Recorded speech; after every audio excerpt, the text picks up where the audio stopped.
Hello, ladies and gentlemen. Welcome back to Tailosive EV live on YouTube. Trying to do these more regularly. I really would like to do more than one a week, but good to be back. We have a couple of interesting topics, in my opinion, to kick off the live stream with. So first off, I think recently in a stream or a podcast, we were just talking about how Giga Texas was not quite hitting 5,000 vehicles a week. Well, change of plans, they are actually there. Just a few days ago, actually, they hit the milestone. And simultaneously, that contradicts kind of an interesting report from Panasonic, who was developing a new battery cell manufacturing plant in Kansas, which was obviously a lot closer to Giga Texas. And of course, Panasonic is one of Tesla's biggest cell suppliers. So most of us were assuming that this cell factory would get up and running either later this year or start of next year, and that the 4680 cells would go towards Cybertruck production or maybe Model Y production, who knows what else. But Panasonic has said that they've delayed it now till next year so that they can focus more on quality control for the 4680 cells. So my big question that I would love to pick your guys' brain on now. Hi, Dominic. Hi, Harry. Good to see Wilhelm. Hey, everybody. What's poppin'? Good to see you all. Good to hear from you. I would love to pick your guys' brain or help me speculate along with this. Giga Texas is ramping up production, I believe, of both the long-range Model Y and the 4680 Model Y. So what's the percentage cut? You know, is like... I'm sure that Giga Texas has ramped up 4680 production more domestically, but if Panasonic themselves is even still having problems with it, and let's not pretend like, oh, they don't know what they're doing. Tesla knows how to manufacture cells and Panasonic doesn't. No, Tesla's new at this. Panasonic has been doing it for years. Panasonic has basically built all of the battery packs that go into the Model 3, the Model Y, the Model S and X, I believe, are also from Panasonic. So they're by far the more experienced cell manufacturer here. And Tesla is just now really getting into cell manufacturing in the past 2 or 3 years. First with the Cato Road facility, the pilot line, and now at Giga Texas. So my curiosity is like, is it 50% Model Ys with 2170s or 50% Model Ys with 4680, or is it like 80% 2170 cells and 20% 4680? That is what I'm trying to figure out. If Panasonic is struggling to figure out how to start production with those, or like how many 2170s are actually available, I guess is the question. Dominic is saying 70-30 greater on the 2170 side. I think that's a fair assumption, considering how many people are buying the long range. And also just how close the long range is in price to the all-wheel drive. I feel like so many people would be buying the all-wheel drive long range Model Y. I mean, because it's just there's not a huge price gap between those two, and clearly the long range Model Y is a so much better deal. You get over 300 miles of range. Also, if you want a 7-seater Model Y, you have to get the long range. For some reason, they can't do a 7-seater with the 4680 Model Y or the Performance Model Y. I'm still not entirely clear why. I don't know if it's the Performance motors are bigger. I don't think they really are. As far as I'm aware, the Performance motors are very, very similar. Harry says 5,000 cells per week or cells needed for 5,000 vehicles per week. I don't know. It's neither of those, Harry. It's Tesla still 4680 cell constraint. I don't even think there's cell constraint anymore, but at least that's not what they said at the start of the year. They also don't say which chemistry, so I assume it's a mix of both. Yeah, I think it is too. My third time catching your live stream. Love your videos. Thank you, Andrew, Alex. I appreciate that. I'm doing well. Thank you all for asking. Burkhart and hi, Alpha. Hello, hello. I know, Alpha, I asked him that directly because I know Alpha's been working on saving up for a long-range Model 3. And I just found it interesting that we reached a point where the long-range Model 3, factoring in the tax credit, is now $1,000 more than the long-range Model Y. And as far as Tesla's data shows on the website, long-range Model 3 and long-range Model Y have about the same range. So it costs $1,000 more for you to not have the HEPA filter. So a worse... it costs you $1,000 more to not have as good an air filtration system, and you don't get bioweapon defense mode, and you don't get the magnetic center console lid on the Model 3. it's a latch. On the Model Y now, it's a magnet. You also get a hatchback, a parcel shelf, obviously more headroom. You get a panoramic glass roof. You get an easier entry point. All that you save $1,000 on by going with the Model Y, which is kind of funny. But Alpha's still like, nope, I want a sedan that badly, which I kind of admire and respect, because I'm also a big sedan fan. I think they're underrated. I don't think they get enough credit for what they offer. And I love my Model 3. And even if it was price matched with the Model Y, I'd probably still lean Model 3, but my wife is more of a crossover fan. She would definitely want the Model Y. Burkhart says, I'd guess the majority of Texas production is long range. That seems to be the more popular trim. If that is the case, then I guess it just once again reaffirms my suspicion that the long range Model 3 is using some kind of iron-based chemistry, because if it is mostly long range Model Ys, and that's how they're able to increase Giga Texas production, is because they have a lot of 2170 cells available, then why the heck aren't they putting 2170 cells that are made in the United States in the long range Model 3?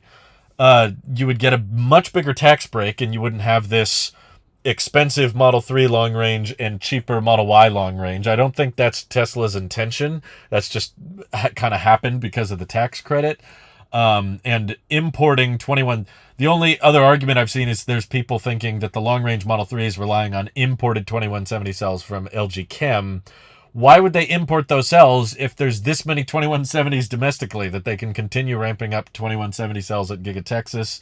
And Panasonic has actually said that when they start production of cells at this new Kansas facility, they're going to start with 2170 cells. So they're going to increase the availability of 2170s before they increase the availability of 4680s. So to me, this is kind of the indication that 2170 cells are like tried and true. They're just too dang reliable. They're like Old Faithful, you know, you put them in everything and it just works. I think it's technically, as far as vehicle grade, you know, volume production batteries go, they're the highest energy density. You can just fit the most amount of energy in these things, and I guess that's what a lot of people prioritize. Like Lucid uses 2170s, Rivian is using 2170s for now. They'll probably make the switch to LFP, which are likely to be prismatic next year with the R1T and R1S. I think the Rivian delivery vans are already LFP. But those are obviously not as high volume. Obviously, Tesla with the Model 3 and Y is using 2170s. Oh, I guess with the Model 3, only the performance is getting 2170s. That's why it qualifies for the federal tax credit. But Aptera also, I'm not sure if you guys are aware, but Aptera's supplier for cells. Aptera is building their own custom battery pack, but they're relying on a cell supplier to manufacture the cells, obviously, because they're very young and they're in a startup stage, so they can't manufacture their own cells yet. Makes a lot of sense. Most companies don't. But they're using 2170 cells too. And Elon told us in the earnings call that the Tesla Semi is also not using 4680. So I assume that means the Semi is using 2170 because they manufacture the Semi trucks in Giga Nevada, and Giga Nevada mostly builds 2170s. So they just seem to have 2170s galore. Like, everything has it. At this point, I'm like, do you guys think the Cybertruck's going to ship with 2170s? I would honestly admit, I will concede in this, because I know I've been fairly bearish on Cybertruck range and specs. I've been trying to downplay it, and I keep telling everybody, don't expect it to be good. It's probably going to be disappointing, and then they'll work on a higher range version in the future. Okay, I will admit this. If Cybertruck opts for 2170 cells instead of 4680 cells, the likelihood of it being a very high range EV, in my opinion, goes up. Like, because I guess manufacturing simplicity wise, I just visualize basically the Cybertruck, because it's bigger and taller. They could fit basically 2 stacks. I think I might be wrong, but I think Rivian does something kind of similar to this, or maybe it was the Hummer.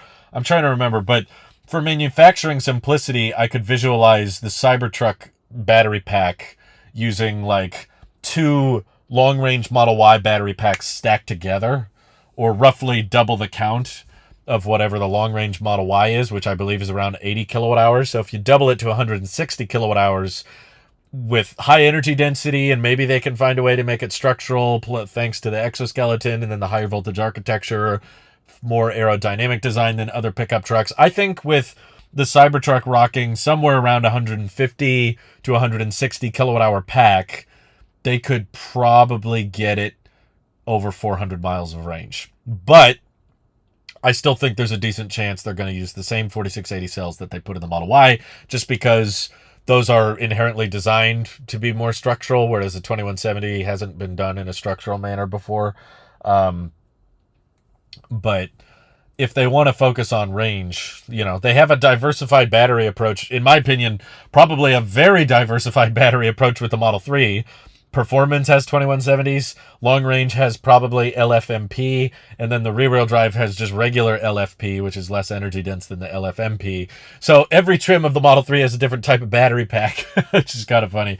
So maybe it's not too crazy to assume Cybertruck long range variant will have 2170 cells, and then the lower range dual motor, or whatever you want to call it, Cybertruck has 4680 cells, so that it's more affordable and cheaper but less energy dense. I don't know. I agree, Tyrone. I think LFP will be the future for most EVs. LFP is pretty great. Honestly, I think in the EV community, we probably spend way more time than we need to worried about battery capacity, right? There's a lot of people with old Model S's and X's with hundreds of thousands of miles on them that are still able to get close to 80% or sometimes more of their battery health. And I don't think 20% battery degradation even really necessarily makes the EV useless. It just means you have to stop a bit more frequently. And that's with dated 1865 cells that didn't have as good a battery management system as we have now with the 2170 packs that they put in the Model Y and the Model 3. LFP battery packs are supposed to last even longer than that. I think overall we just tend to focus too much on cycle life. Personally, I feel that my Model 3 will not have a high voltage battery pack problem like the big battery pack. I don't think it's going to degrade, and partly because it's LFP, but I feel the same way about my friends who have Teslas with 2170 packs. The degradation that most of these Model 3s and Ys have experienced, even reviews I've seen with 200,000 miles on the car, they still retain 88 to 90% of their battery health. I think other things in the car will break and start going wrong before the battery pack will. Like the computers, the modems, and the connectivity, the displays. And as I got in this car, I can just very faint, but I hear little squeak sounds when I push against the back of this chair. And I'm just like, yeah, Tesla goes cheap on a lot of the interior materials. It's not like the end of the world. Oh no, the chair is squeaky. But I'm just like, people focus on so much on how their battery pack ages, and in reality, I think that probably every other aspect of the car will age much faster and much worse than the battery pack. And yet, when it comes to EVs, most people focus on the battery pack. Oh, but what about the battery? What about the battery? It's don't worry about that so much. I think you should probably worry a lot more about other things like your tires, your windshield, your glass roofs, your interior components, your displays, your connectivity. I still think it's kind of concerning that Tesla's not using 5G modems. If they're expecting these cars to last, decades, which is how they're kind of selling people on them, is oh yeah, this can do 500,000 miles or 1,000,000 miles on a worth of cycles. It's okay, if you want people to use these cars for 15, 20, or 30 years, that's when relying on the 4G network is probably going to come back to bite you. Yeah, it would have been cool to see the Plaid Plus Model S with the 4680 cells. I think that, honestly, that model was probably dependent on the idea that the 4680 cells were going to be more energy dense than 2170s. And at least the ones that are in production right now, I really don't think they are. They appear to be, at least from the teardowns we've seen from Jordan of the Limiting Factor and Monroe Live, they're not lighter. The 4680 Model Y is not lighter than the long-range Model Y, and they're less energy dense because of the thicker cell walls. So I think when they unveiled the 4680, they had the thought process that it would increase energy density.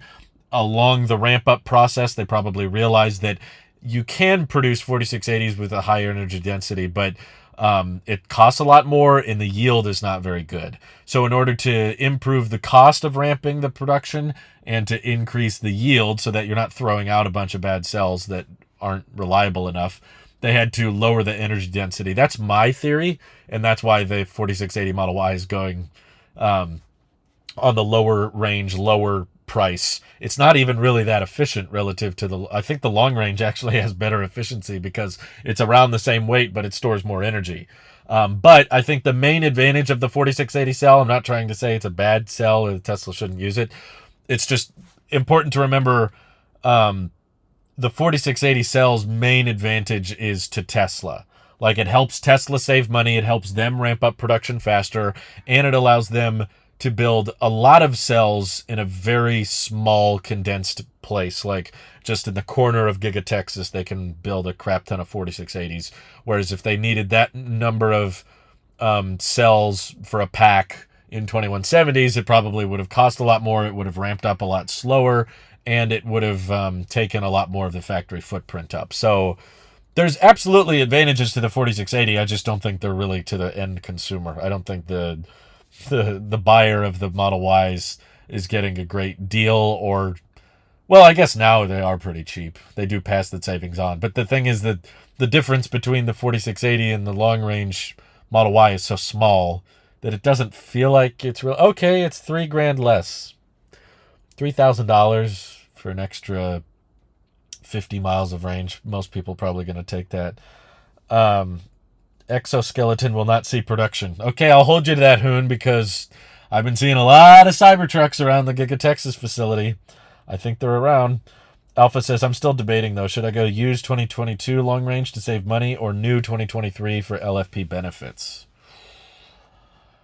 Well, luckily you don't have to make a decision right away because I know you're still saving up for it. I'm not 100% convinced that the new long range Model 3 is LFP.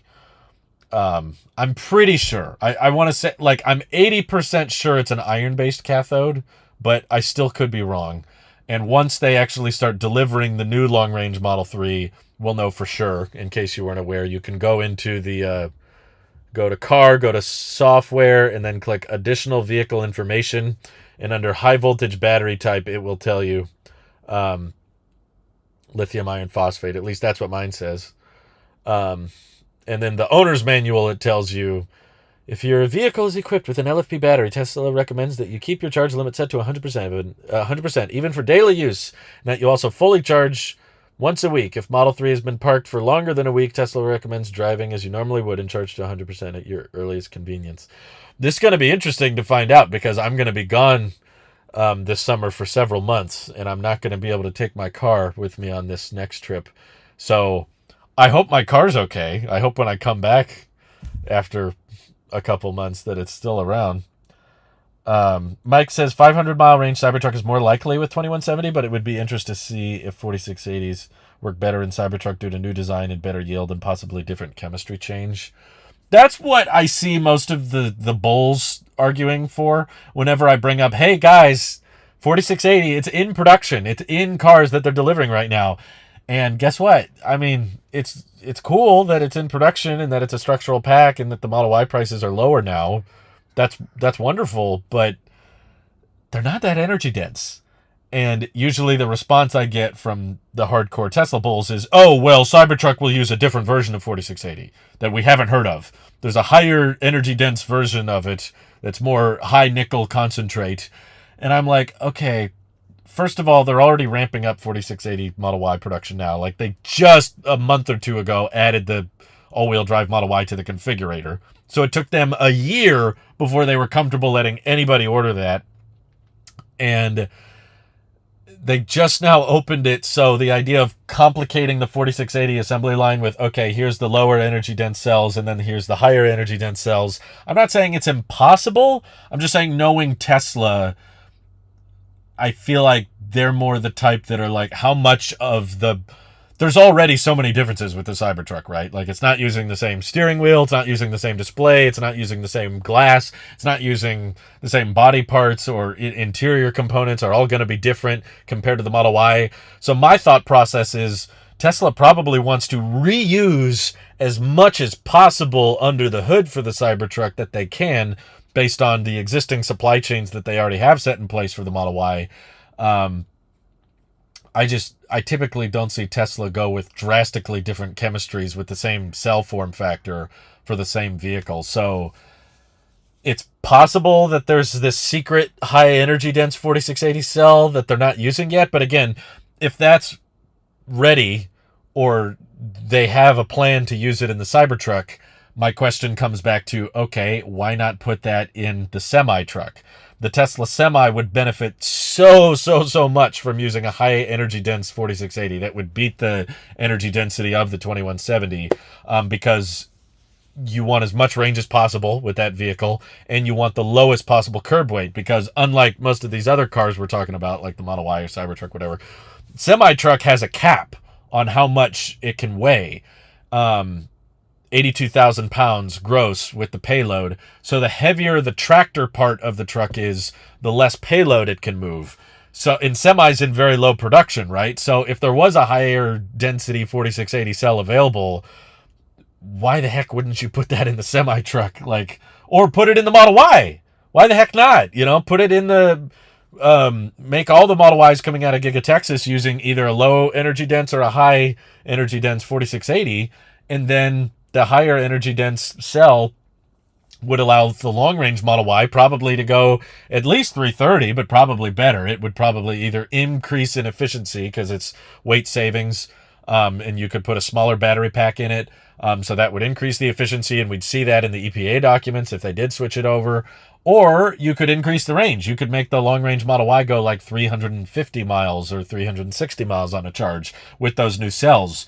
The fact that they aren't using them, I don't know, I guess you could make the argument that, well, maybe they want the Model Y to remain more affordable and cheap, so they don't want to put in those cells because they're more expensive, and maybe the Cybertruck is going to sell at low volume at first so they feel more comfortable charging full price for it. I could kind of see it going either way. I love this speculation, though. This is fun for me. Harry says Tesla still has this on their website. Definitely not LFP. For the best long range driving experience in the coldest driving conditions, we recommend our long range. That doesn't mean anything about the cell chemistry. All that statement is saying is that if you live in a cold climate, your vehicle range will be degraded. So they're recommending you use a vehicle with a longer range, because that range is going to get cut in half. Sorry, there's my neighbor's chickens. They don't like lock them up, so they just run around our yard. I don't know if you can hear it, but there's this giant, beautiful rooster walking around in front of my car, and he's just crowing like crazy. It's not morning, by the way, but he's just crowing every 2 seconds, and it's like he knows I'm live streaming or something. I don't know. No, I don't think that terminology defines like, oh, that means that it's not like LFP just suddenly stopped working in the cold. In fact, Tesla started importing the LFP Model 3s to Canada before they brought them to the United States, which was inherently a much colder environment. And there's still a lot of people that buy the LFP Model 3 up there. I think all that Tesla is saying with that statement is that in the cold climates, your range gets cut in half, so go with a vehicle with more range. So even if it's a LFMP chemistry or whatever with higher energy density, I don't think that necessarily means, oh, well, no one buy it in the cold. Harvey Smith says, if you could rebuy your Tesla at these prices, what would you get? Ditch models or add any upgrades? If I was in the market today, I wouldn't buy one new, for the record. I've got nothing against buying Teslas used. The only reason we didn't buy our Tesla used was because the wait time was so insanely long back when we ordered, which is well over a year ago now. And back then, the used Teslas cost more than the new ones. We were passionately looking everywhere. And all of the used Teslas we were interested in cost more than just buying it new. So we were like, well, that seems stupid. Why would we buy it used? Now the inventory has climbed up and the demand has, I don't even know if the demand has changed all that much. I think the supply has just increased because Tesla's ramped up production. What would happen if I honked the horn at him? That might be fun. That's the fun thing about the Teslas. You can change these around.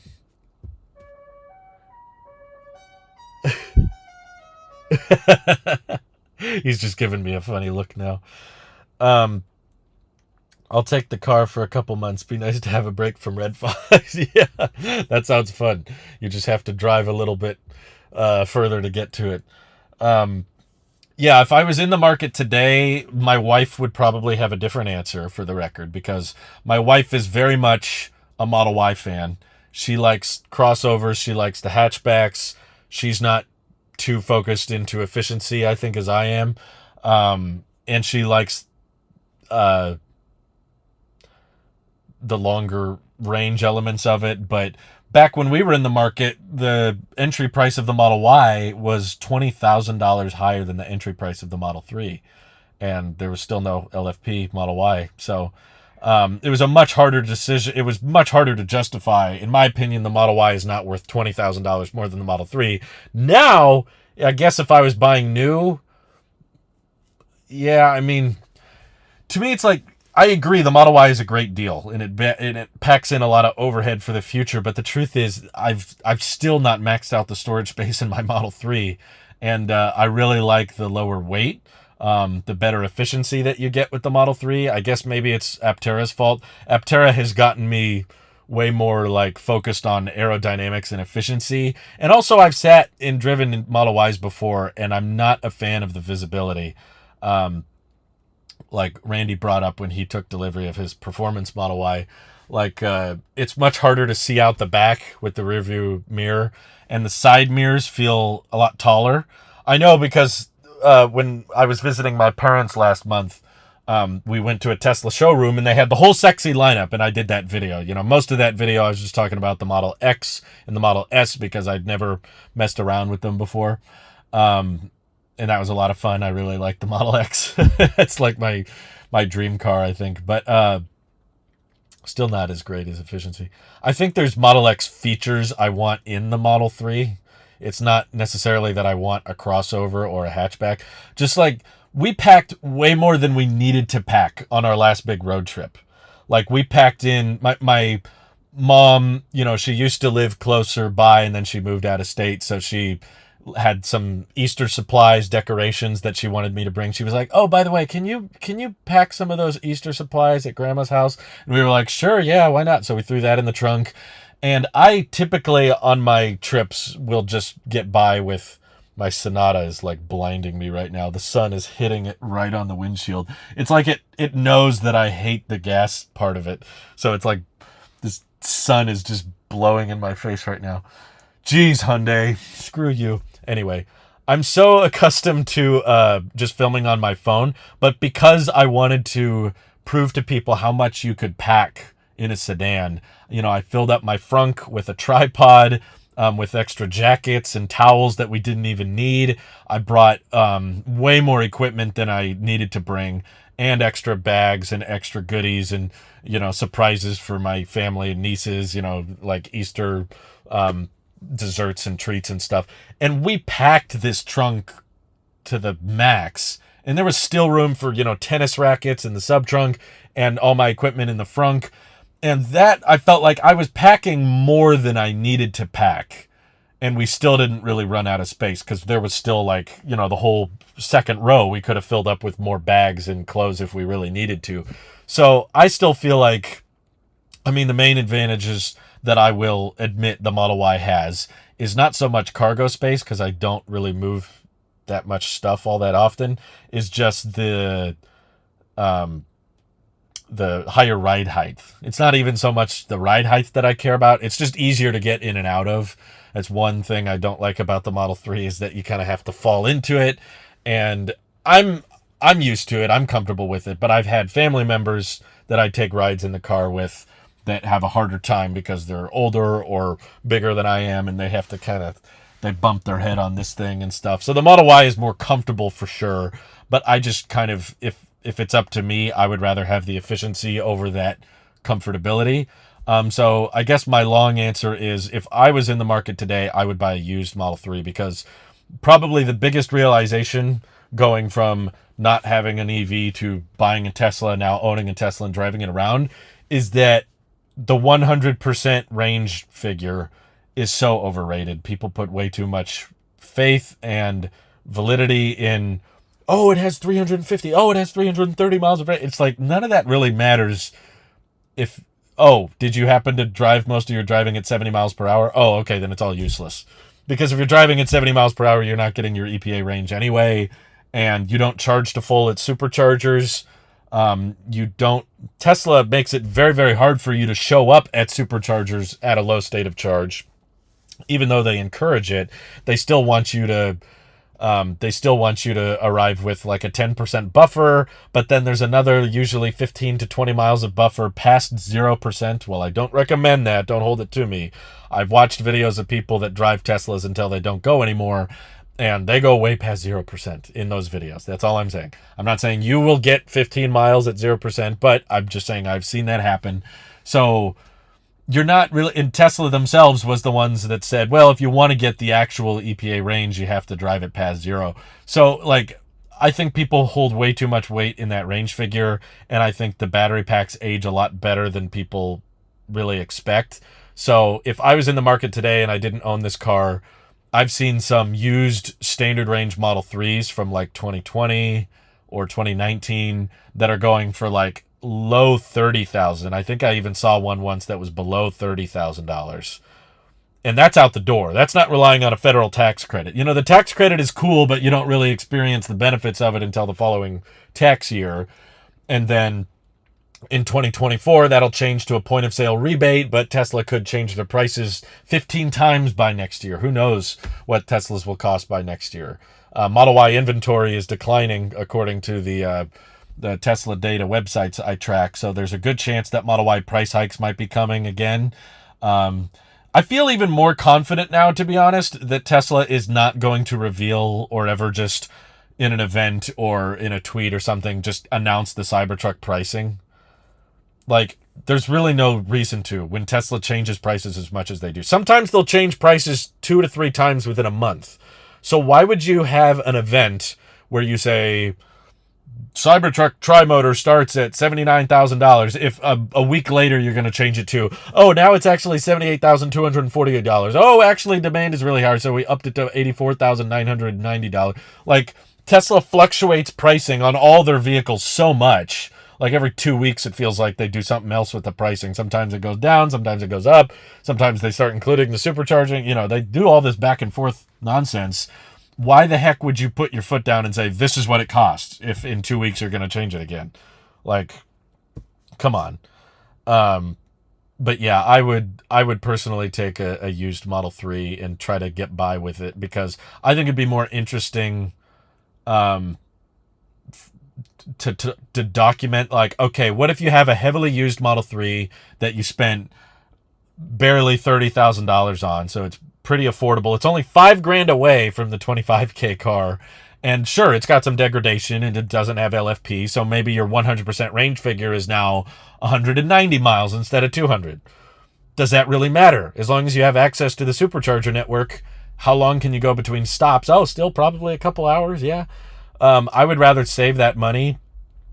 Like, basically, after going through the whole Tesla purchasing experience, I was not convinced that, oh, I should spend more money on my car next time. It was the opposite. I was like, I feel like we bought more car than we needed. And we got the Model 3. And a lot of people are like, oh, but don't you wish you got the Model Y? That's bigger. No, I really don't. At least with my use case of a car. I understand there's some people out there that can justify the tow hitch, or maybe you move equipment or furniture around more regularly, so you need all that storage space. Good for you. I want people to buy the car that fits their needs best. I got nothing against people who buy the Model Y. It's just, for my lifestyle and the way we use our car, the Model 3 we bought still honestly feels kind of overkill. Like, I hardly ever, only on road trips, do I get this car below like 20%. For daily driving, I can plug in and charge from home. I'm fortunate enough to have a home charging system that works very quickly and very reliably, and I've had no issues with it. So basically, like, I will charge my car to 100% once a week, because that's what the user manual tells me to do, and I want to do what Tesla says. And yet I do that, and sometimes I just won't plug in the next night because I charged it to 100%, and we ran some errands, and we visited some friends, and I get home and I'm still at like 70%. And I'm like, okay, do I really need to charge it to full again tonight? I guess I could, but does it really matter? And just the convenience of just like, I get out of my car and I walk inside and I didn't even plug it in. And I know that when I come out here the next morning, it's still going to be at 70%. So I can go sometimes 3 or 4 days without plugging in.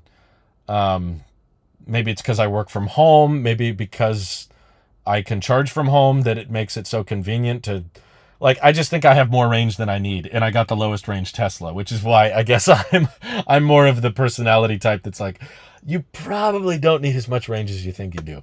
At least your first EV, I think a lot of people expect, oh, my gas car could go 400, 500 miles, so I better get the most range possible out of my next EV. And then it's like, you get it, and you're like, maybe it doesn't matter all that much. So that's my answer. I would go cheaper if I could do it all over again. But now that I've bought it, I'm not saying I regret it, because the problem is, right, if you ask me that today, like, I don't know what Yunder was getting at, but he says compared to your current vehicle, like, I would not want to buy a $30,000 used Model 3 now, because I'm aware of all of the things it's lacking now that I've bought and gotten used to this car. I like having the wireless charging built right in. I like the AMD Ryzen processor. And as what's it called, bougie as it sounds, or as like entitled, like fancy rich kid as it sounds, I really, really love the heated steering wheel on my Model 3. There's been many cold mornings where that has been just one of my favorite features. Maybe not over all of the car, but when it's really cold outside and you can preheat the car and then you get in, and when you're touching the wheel, it's keeping your hands warm to the point of, like, sometimes, typically I hold my wife's hand, but she was like, "Ooh, your hands are cold. Put your hands on the steering wheel." So that would warm up my hands. I was like, "Oh, I'm such a pompous jerk," but I really like my heated steering wheel. So now I've gotten used to it, and like my pedonic treadmill, basically, my happiness level has reset. So now this is what I got. This is a car I own, and I'm used to having now. So I don't want to downgrade at this point, like, because I know if I tried to sell this Model 3, I wouldn't get what I paid for it. So from a financial standpoint, it would be a horrible idea to try to flip this. For one, I couldn't make a profit on it. I'd probably lose. I'm sure the resale value of this car is horrible now because of the how supply and demand has changed, and how cheap the Model Y is to get new now. If I tried to sell or trade in my current Model 3, I could probably only get like $20,000 or $25,000 for it. But I don't lose that investment unless I sell the car. Basically, I'm in the mindset now that this is a sunk cost. I bought it, I own it, I appreciate it. There's nothing wrong with it. I enjoy it. There's not really a problem that the Model Y would solve that I'm experiencing. So I just take advantage of what was given to me at the time. Like, I'm very grateful for Park Assist. I love my ultrasonic sensors. I'm very grateful for all of this demos and videos I got to make of Smart Summon. I'm sure I could have waited. It's always, hindsight is 2020. You always could have figured out, oh, if you waited till this point, you could buy it for this price. If you waited till this point, you could buy. Yeah, like, if you live life that way, you can always find out what you should have done. I mean, ignore cars. If you knew the future, you would have known exactly when to buy Tesla stock, and then you'd be a billionaire, basically. But we didn't know what we didn't know. But the memories I've made with this car, yeah, I'm sure I could have waited and got a better deal, but I wouldn't have had the ultrasonic sensors. I wouldn't have Smart Summon. I wouldn't have the lifetime standard connectivity. I wouldn't have gotten the mobile connector included. I would have had to pay separately for that. I wouldn't have got my California Clean Fuel Reward rebate, which was point of sale, not a tax credit.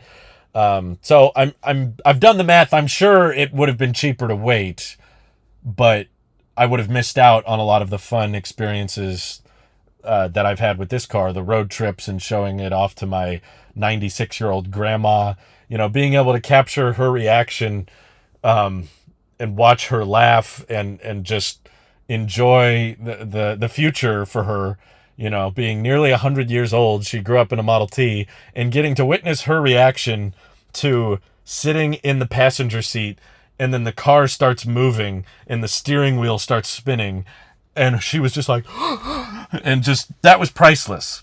And if I would have waited for now and been like, oh, I can get a Model 3, Model Y cheaper now, doesn't matter if I would have bought it at the cheapest possible time and paid $15,000 for full self-driving, I still wouldn't have had Summon. I still wouldn't have gotten Smart Summon because that's not available yet on the cars that don't have ultrasonic sensors. So I'm investing more so in the, like, I've had such great experiences with the car, that was worth it to me. Because if you want to play the there's a better car around the corner, you can wait forever. You can always keep waiting. I'm sure you could buy one today and the Tesla prices will probably be even more competitive 5 to 10 years from now. But honestly, I'm partly very grateful that the prices have come down. I see some people out there that personally I don't understand, that are just like, they want the Tesla price to be record low when they buy, and then they want the prices to shoot up so they feel like they got a great deal. That's honestly not a ideal scenario, though, in the event of you getting in a car accident and you need to replace your car. If the prices have gone way up, your insurance might cover what you paid for your car, but that won't necessarily pay for the cost to replace your car. And especially back when we ordered our car, it was like 6 to 7 month wait for new orders. So if I got in a car accident before and I wanted to replace the Tesla, I may have been without one for 6-7 months. Whereas now inventory has grown a lot. So even if I was in an accident and the car was totaled, I could replace this car with the insurance money probably within a week. I could get another Model 3 that would be pretty affordable. Hey, Mike in the woods. Good to see you. How are the white seats holding up? Pretty good. I think that they're beautiful. I like the look. I'm still glad I went with the white. I would say the part that ages not so great is, it's kind of hard to show you from back here. Basically, you know, the seatbelt on the Model 3, you can see it here. The seatbelt on the front seat sits off to the side right here. So it's not doing much rubbing on anything other than this. In the back seat, though, you see those black seat belts. They're rubbing against the white material. And we've noticed that that leaves black marks on the white seats, and it's pretty hard to get them off. I haven't cleaned them in a while, but I would say the part that ages the worst is where you put your butt and where your legs are bumping up against the side cushions. I need to give this one a good wipe, but yeah, that's, I mean, the part that doesn't age well is the part that you really never see. Like the part that collects the most dirt is where your butt is, and that part you're sitting on. Like I'm sure that it's kind of dirty, but I'm sitting on it right now, so I don't really see it. The part that you see is usually the top piece when you're walking up to the car, and then when you're sitting in it, you turn around and you could see the sides. And this stuff doesn't get super dirty, but yeah, you just keep some baby wipes around. You can clean them off. Let's see. Those crates are so cool. Where did I get those? Oh, the Insta crate. I think we found them at Costco. Costco's got everything. Mike said, if you were buying new today, you'd be buying that 4680 Model Y from Texas. Yeah, I guess that answers VJ's question. If you were to buy a Model Y, which one would I go for? Yeah, I am of the belief that range is kind of overrated, and I'm kind of curious about the 4680 cells. I'd also like a way to guarantee that my Model Y was made in Texas. I think that would be kind of cool. So, yeah, I'm the kind of guy that would rather save $3,000. But hold on, that's not entirely true, because the one factor I didn't consider is the 7-seater. You can only get the 7-seater with the long range. Now, I don't need 7 seats, but if I were to buy a Model Y, I would want it to be as functional as possible over the Model 3. And that might be one of those things that would convince me, like, well, if I'm getting 7 seats instead of 5, then I can really consider it more of a good, like, people mover compared to the Model 3. I don't know, something about getting a 5-seater crossover just doesn't sit right with me. Because, again, I don't fill up my car storage space all that much. So it's like, okay, I guess I could go with a crossover, but it sits... The 4680 Model Y can move just as many people as my Model 3 can move. Whereas the 7-seater Model Y, while crammed and very... I appreciate it from an efficiency standpoint, that it is literally the most efficient way to move 7 people in a personal vehicle. You know, the only thing that could beat the 7-seater Model Y in terms of watt hours consumed per person is probably like a train. Maybe a plane.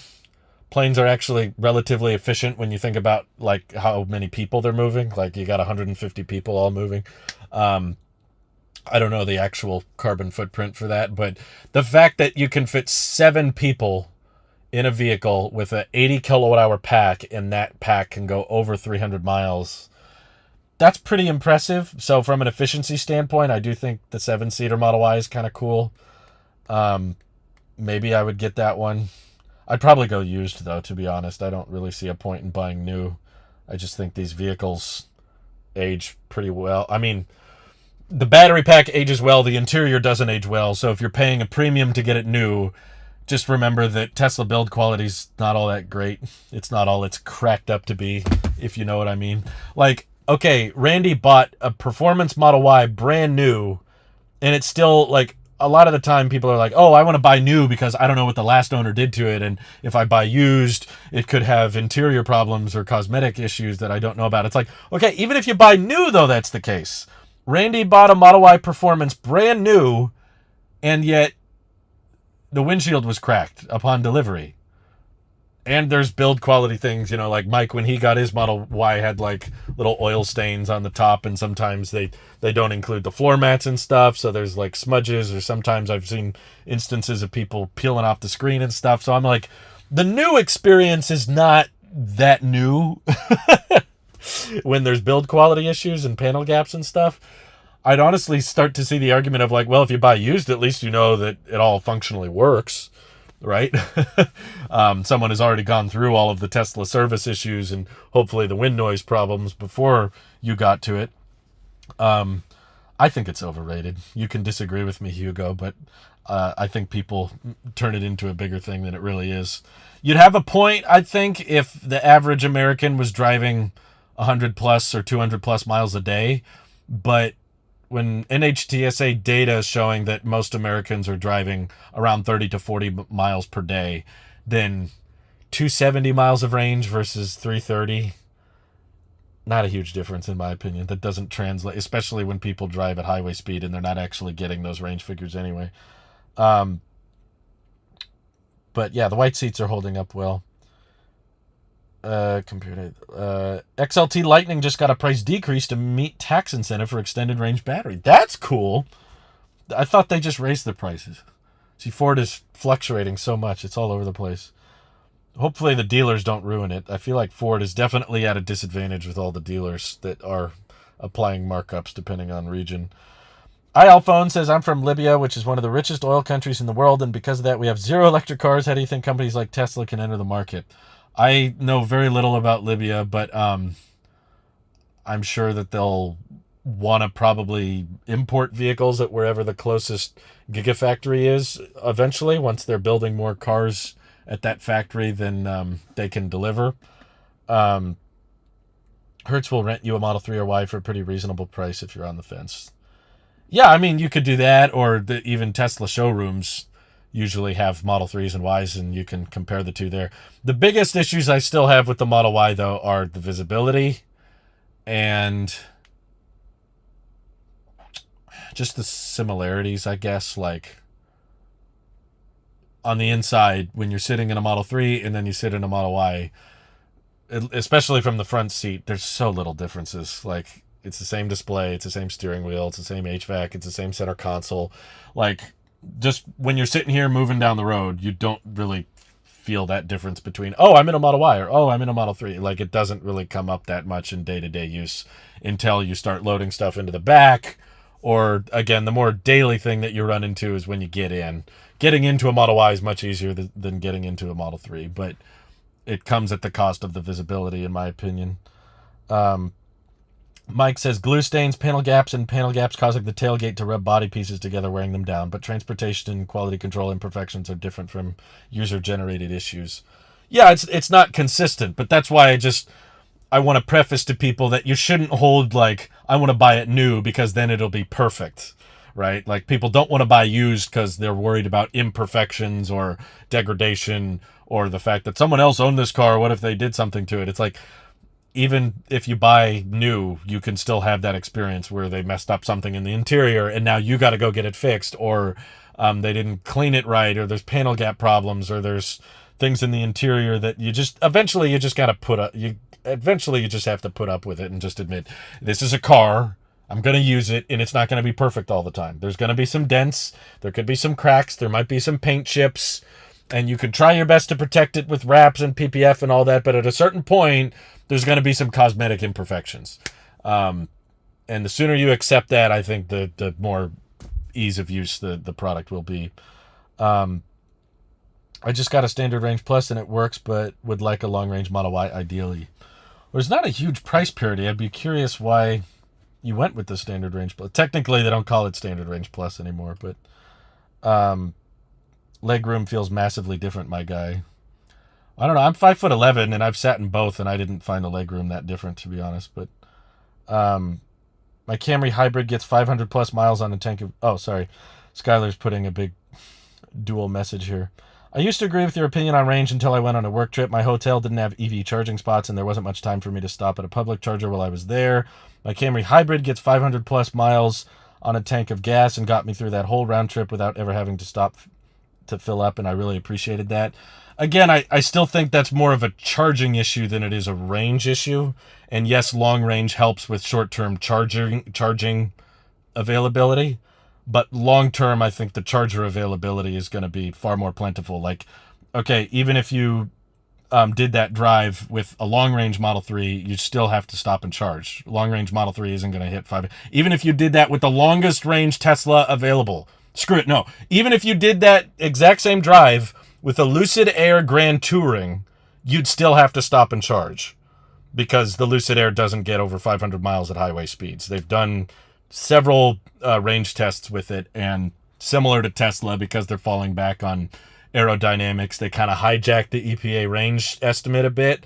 And when you're driving at high speeds, even with all their efficiency and all of their aerodynamics and stuff, they still don't quite hit their EPA range figure. So my point is, whether you did that drive with a standard range vehicle or you did it with a long range vehicle, you still would have had to stop and charge, which is why, again, I would feel differently. Like, I do feel differently when it's big range differences, like with the Aptera.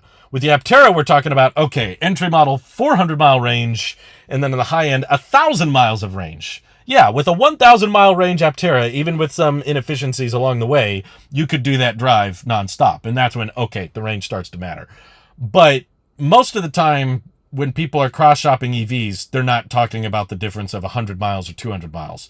They're usually comparing, oh, well, Model 3 has 270 mile range, Model Y has 330 mile range. Not a huge difference. Either way, with that trip, you'd still have to stop and charge, or you'd hope that the hotel has a charger. You'd still have to plan around it. And it's great that your Camry hybrid can do it on a single tank, but until there's EVs that are doing, 600 mile range at highway speed, it's still going to be a charger issue. And I personally don't think 600 mile range EVs are ever going to be the norm. It's always going to be cheaper and more affordable and more practical to just increase the availability of chargers. And like we said earlier in the stream, I think LFP is going to be... If you haven't bought an EV yet because of prices, like you're waiting for a $25,000 car, or maybe some of you are waiting for less. You're waiting for EVs to go sub $20,000 or sub $15,000. If that's why you haven't bought one, you're probably going to end up buying an LFP battery pack someday, because that's going to be substantially cheaper than any vehicle with nickel, manganese, and cobalt and stuff. And those vehicles are always going to cost more. So to get a vehicle that can go 600 miles, even a sedan like a Model S or whatever, you're going to need 150, 160 kilowatt hour pack, and there's just no way they're going to sell that at a meaningful price that the masses are going to buy, unless it's something like an Aptera. That's the exception. That's why I love Aptera so much, is they have such an efficiency focus that they can achieve industry-leading range without breaking the bank. The one-way trip wasn't 500 miles. 500 mile range got me there, got me around while I was there, and got me back home. Well, then, yeah, even in that case, of course, you'd still need a charger, even if you got a long-range Model S or you got a standard-range Model 3. Both ends of the spectrum. The highest-range Tesla and the lowest-range Tesla, you still would have been looking for a charger. Waiting for my 600-mile Aptera. There you go, Tommy. Let's see. I have both. Drive both daily. 6'3" and I feel it. Maybe if you're going back and forth daily, and you are pretty tall, that's probably why. Very much a reason the Y is blowing the 3 sales figures out of the water. Well, I think, yeah, that's not the foot room isn't the reason. I think it's because the Model Y is literally cheaper and there's way more of the Model Y. They're building the Model Y at 4 factories. They're building the Model 3 at 2 factories. Giga Texas has hit 5,000 vehicles a week and 100% of them are Model Ys. And half of the vehicles Fremont are building are Model Ys. So just production capacity alone, of course the Model Y is going to sell better. It's a crossover. But I'm just saying, from my personal back-to-back comparison, I didn't find the footroom drastically different. Maybe it's a little bit different, but maybe it stands up more when you're 6'3". But I think that the pricing and the fact that it's a hatchback and Americans love hatchbacks, we tend to buy more than we need. I don't think that's necessarily justified. I don't think that makes it okay. Just like, the Model Y is the best-selling car in the U.S. minus pickup trucks. I don't think pickup trucks need to be the best-selling vehicle, but they are. A lot of people buy pickups and then kind of use them just as daily commuters, just driving around these big F-150s that are horrible for your efficiency, but hey, people like the way they look in a truck. Hugo says, I wish my Model Y Performance had an additional 50 miles of range for me. That would be perfect. I do travel a lot. Well, I'm sure if you ask people, do you want more or less range, they will say more. I think people are misunderstanding my point. I'm not saying range isn't important. I'm saying range is overrated. Like, it literally is overrated for one, because you usually never get, unless you're like me and you follow the speed limit signs and you drive 65 miles per hour on the highway, you're not going to get your EPA range figure anyway. So people are like, oh, this one gets 50 miles or more range. It's like, it really varies so much. You can go on a drive, and just because it's too windy, you get substantially worse range. Or because the temperature is low, you get way less range. And the differences of, oh, this one is 30 miles more, 50 miles more, people don't realize how little impact that it has, especially when you're not charging to full. You're just, how's the charging curve? Does the charging curve get you to the next charger? Then you're good to go. This is why the Lucid Air wasn't able to beat the Porsche Taycan on the Cannonball run, which I think is a great explanation of how range is not king. A lot of people have that mindset of, well, whoever's got the most range has got the best EV. That's not true, because Lucid Air had almost double the range of the Taycan, and it had faster charging speed. But because of the unreliability of Electrify America, it took several hours longer for the Lucid Air to do the same route as the Taycan. So the charging network is, from what I can tell, arguably far more important, and it affects your trip time far more than your range and charging speed does. I mean, the peak charging speed of the car. Obviously, your real charging speed is going to be dictated by what chargers are available and are they working, are they reliable? The Y isn't cheaper, but I agree, not trying to split hairs. I mean, it is on the long range with the federal tax credit. The long range Model Y, which is the most popular one, is $1,000 less than the long range Model 3. And that's the one that offers the 7 seats. Technically, yeah, I know you can get a Model 3 with half the tax credit, and that's $36,000 versus the Model Y all-wheel drive, which is $39,000. But it's like, when you're that close, a lot of people just, because crossovers naturally sell better, because that's just what our culture is. These guys have mind-blowing operations underway recycling batteries. That's great. I've not looked into them. I don't know much about them, but I'm all in favor of battery recycling. There's clearly a ton of demand for it. There's Redwood Materials. Tesla's doing it themselves. There's startups that are doing it. There's obviously going to be a ton of demand for any company that recycles batteries. So luckily, I don't think we have to worry about... I don't think any high-voltage battery packs are really going to end up in landfills, unless it's GM, trying to crush the EV1. Transactor says, network is why I chose Tesla. I wouldn't feel comfortable with any other EV at present. Yeah, I'm kind of in the same boat, especially after watching so many people do road trips with Electrify America. It just seems horrible. It seems stressful. It seems annoying. especially for the price you pay for those cars. If I spent that much money on a car and that was the charging experience, I would sell it right away. I would try to get it returned. I would not want to keep it. That's scared so many people away from going electric. That's why I think Electrify America is so damaging. There's some people that I've seen reported on the Rate Your Charge account where they literally are like, I'm going to buy an EV for the first time, never owned one before. They buy one, and the first time they charge it, it goes horribly. The charging speed is crap, or the charger doesn't work, or they go on a road trip and they have to wait in line, or the charger said it was online and it wasn't. That negative experience alone might prevent that person from ever buying an electric vehicle again for another 5-10 years. And there's many instances of people that would buy an Ioniq 5 or buy a Porsche Taycan, experience Electrify America, and then want to sell it right away. And they're like, nope, I'm done. I'm going back to gas. So it's messy. I think it's very, very damaging for the EV transition. So I would like to prove, I can't now because I'm invested in this car. But if I was to buy buy a Tesla for the first time again, I would get a used Model 3 now that I know what I know about range, and how charging network is, in my opinion, like 70% of the equation, maybe more. But I feel like your trip time is 70% dictated by, or maybe I should say 75. I'm close to saying your trip time is 75% dictated by your charging network, 25% dictated by your range and your peak charging speed. Because I still got faster trip time than what the Tesla in-route planner expected me to get on my last road trip.